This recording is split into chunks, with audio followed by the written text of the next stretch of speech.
Everyone, तर आज आपण आलो आहोत हॉटेल आईचा वाडा येथे.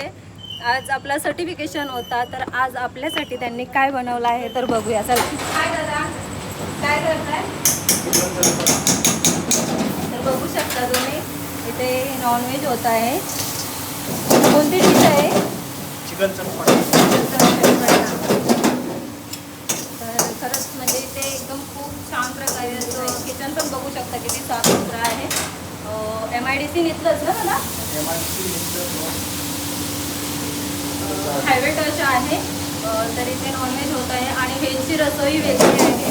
तर तुम्हाला यायचं असेल तर तुम्ही इथे व्हिजिट देऊ शकता. खूप छान सुविधा आहे, कारण की आज आमचं इथे सर्टिफिकेशन झालं आणि दादांनी खूप छान पद्धतीने आमची सोय केली. चला बाहेर बघूया आपण व्हेजवाला. व्हेज रसोई.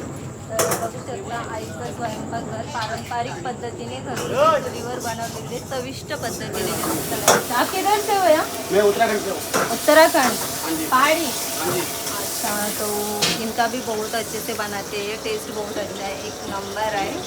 आणि खरंच मराठी लोकांसाठी आपल्याला व्हेज आणि नॉनव्हेज. आणि इथे मातीच्या भांड्यांनी सुद्धा जेवण बनवलं जाते. कोंबडा स्पेशल मातीच्या भांड्यातला आहे, तर तिकडे आहे. आणि हा व्हेज आहे. बघू शकता तुम्ही, हे आपली मातीची भांडी, म्हणजे जुन्या पद्धतीने पहिली चव कशी असायची जेवणाची मातीच्या भांड्याची, ती आपल्याला हॉटेल आईचा वाडा येथे टेस्ट करायला भेटते. तर व्हेजमध्ये आपण बघूया. Wow, biryani, veg biryani.